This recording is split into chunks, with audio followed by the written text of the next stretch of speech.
Shalom saudara-saudara yang dikasihi oleh Tuhan. Sadarkah saudara bahwa Tuhan kita adalah Tuhan yang mengontrol segala sesuatu. Perjalanan sejarah dunia ini sampai terus ke depan berada di dalam kontrol atau pengendalian dan sesuai dengan rencana Allah. Disitulah saudara, kita tidak perlu khawatir akan hidup kita. Kita perlu senantiasa hidup di dalam rencana Tuhan. Salam jumpa dalam program Tuhan adalah Gembalaku. Saudara, Yesus Kristus merupakan pribadi yang selalu menjadi pembicaraan atau dipertentangkan atau menjadi kontroversi dari zaman ke zaman sampai hari ini. Saudara, orang mempertentangkan Kristus dari siapakah dia, sampai apakah dia pernah ada atau eksis. Juga orang mempertanyakan apakah Kristus pernah mati, atau juga apakah Kristus memang bangkit. Sudah bahkan ada kelompok tertentu menyatakan permusuhannya dengan terang-terangan kepada Yesus Kristus dengan mengolok-olok dengan perbuatan yang tidak sepatutnya. Sudah bagaimana seharusnya respons kita sebagai orang percaya terhadap segala sesuatu yang terjadi ini? Saudara, Tuhan Yesus tidak pernah mengajarkan kita untuk membalas kejahatan dengan kejahatan. Melainkan kita diajarkan untuk memberkati. Kita diajarkan untuk mempertanggungjawabkan iman kita dengan hormat, dengan takut akan Tuhan, dengan kasih. Saudara, itulah yang patut kita lakukan sebagai orang percaya. Saudara, mengapa? Saudara, karena Alkitab katakan, karena penghakiman itu telah diserahkan ke dalam tangan Tuhan Yesus. Saudara, manusia, apakah dia percaya atau tidak percaya kepada Tuhan Yesus? Apakah dia tidak menganggap Yesus Kristus ada? Sudah satu kali, semua kita harus berhadapan dengan dia. Kristus, Sang Hakim Agung itu. Karena dia adalah Tuhan. Saudara, mari kita membaca Efesus pasal 1 ayat 9-12. Sebab dia telah menyatakan rahasia kehendaknya kepada kita, sesuai dengan rencana kerelaannya, yaitu rencana kerelaan yang dari semula telah ditetapkannya di dalam Kristus, sebagai persiapan kegenapan waktu untuk mempersatukan di dalam Kristus sebagai kepala segala sesuatu baik yang di sorga maupun yang di bumi.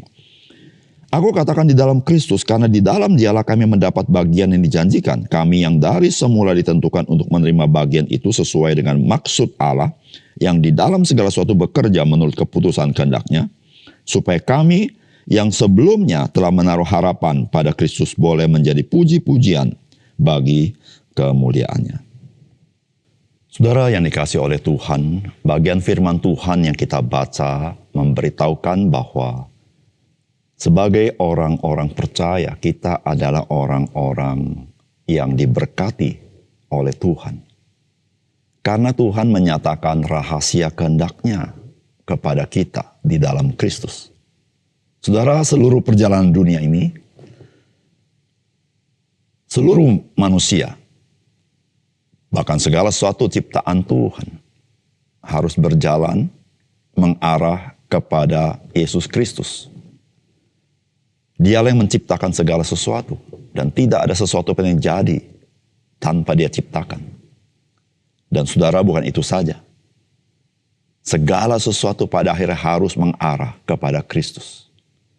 Disitulah saudara, di dalam kitab Wahyu, Tuhan Yesus berkata, akulah Alfa dan Omega.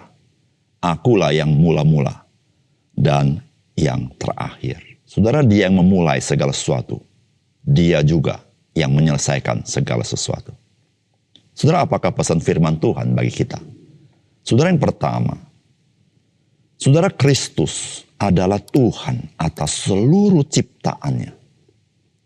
Dan hal itu akan nyata dan jelas pada saat ia datang kembali yang kedua kalinya.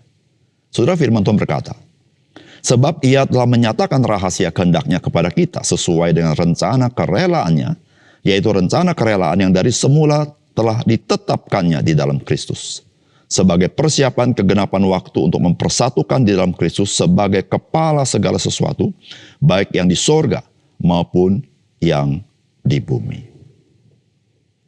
Saudara, ketika Kristus bangkit dari antara orang mati, maka ia menampakkan diri kepada murid-murid berkali-kali selama 40 hari.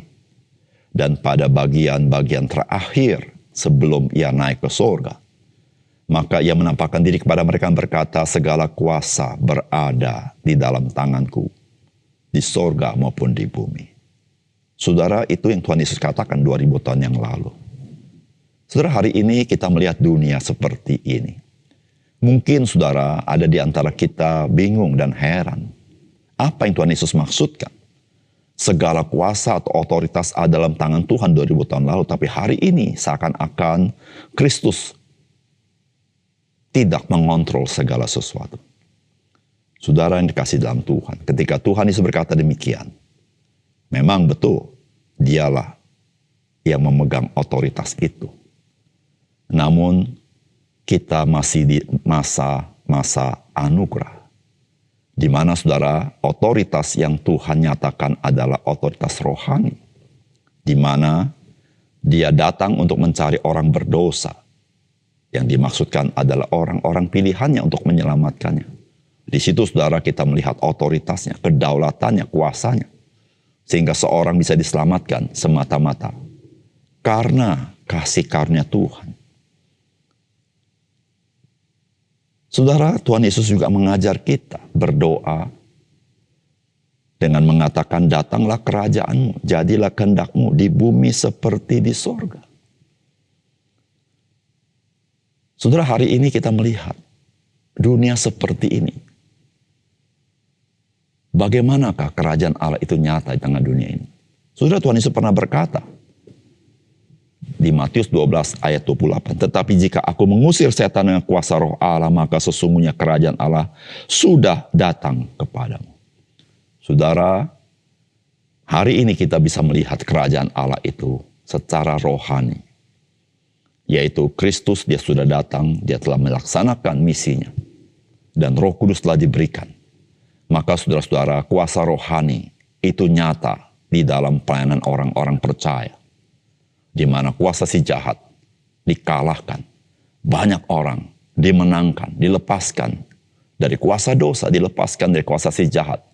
Dilepaskan daripada kutuk hukum Taurat. Dilepaskan dari kebinasaan.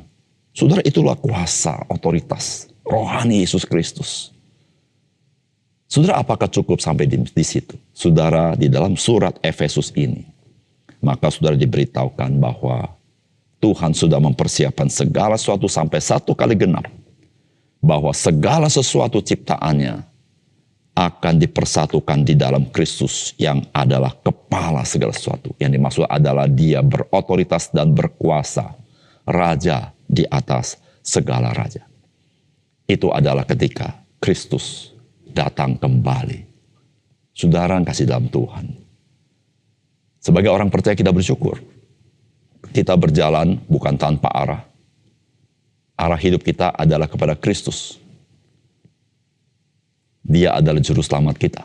Sehingga ketika kita berjumpa dengan Dia, kita adalah orang-orang yang telah diselamatkan. Tetapi jangan lupa, Dia juga datang sebagai hakim. Alkitab mengatakan, segala sesuatu penghakiman telah diserahkan kepada Kristus. Di dalam Yohanes pasal 5, 22-23. Bapa tidak menghakimi siapapun, melainkan telah menyerahkan penghakiman itu seluruhnya kepada anak. Supaya semua orang menghormati anak sama seperti mereka menghormati Bapa. Saudara yang kasih dalam Tuhan, siapapun manusia, boleh dia tidak percaya, boleh dia tidak mengakui siapa Kristus. Saudara tidak dapat menghindar. Satu kali harus berjumpa muka dengan Sang Kristus itu. Yang kedua, Saudara mendapat bagian di dalam hidup yang kekal, itu merupakan rencana dan kedaulatan dan pekerjaan Allah di dalam orang-orang pilihannya. Dan semuanya itu bagi kehormatan dan kemuliaannya. Saudara, firman Tuhan berkata begini, aku katakan di dalam Kristus, karena di dalam Dialah kami mendapat bagian yang dijanjikan. Kami yang dari semula ditentukan menerima bagian itu sesuai dengan maksud Allah, yang di dalam segala sesuatu bekerja menurut keputusan kehendak-Nya, supaya kami yang sebelumnya telah menaruh harapan pada Kristus boleh menjadi puji-pujian bagi kemuliaan. Saudara yang kasih dalam Tuhan, keselamatan yang Tuhan berikan kepada kita ada di dalam rencana kekal Allah. Itu yang dikatakan kami yang dari semula ditentukan untuk menerima bagian itu. Namun saudara, di dalam realitasnya, Alkitab mengatakan bahwa Allah itu bekerja menurut keputusan kehendak-Nya di dalam kekekalan itu. Jadi artinya saudara-saudara, Allah yang punya rencana, Allah juga yang bekerja di dalam kehidupan orang-orang pilihannya untuk diselamatkan oleh Tuhan. Saudara, semuanya itu, saudara, pada akhirnya membawa puji-pujian bagi kemuliaan Tuhan. Saudara, kehidupan alam semesta, kehidupan manusia, apapun saudara. Saudara, pada akhirnya sentralitasnya adalah bagi kemuliaan Tuhan. Saudara, di situ kita, saudara, dipilih, diselamatkan di dalam rencana dan pekerjaan Allah. Supaya kita sebagai orang percaya yang sudah diselamatkan itu, kita boleh memuliakan nama Tuhan. Supaya dalam hidup kita memancarkan kemuliaan Tuhan. Saudara, bukankah semua orang telah berdosa dan telah kehilangan kemuliaan Allah, tetapi saudara dan saya adalah orang yang sudah dipilih oleh Tuhan di dalam karya Tuhan, bekerja dalam hidup kita sehingga kita percaya. Oleh karena itu saudara, mari pancarkan kemuliaan Tuhan. Mari nyanyikan puji-pujian bagi Tuhan. Mari mengagungkan namanya. Mari kita memproklamasikan kasih karunia Tuhan yang begitu indah bagi seluruh manusia. Mari kita berdoa.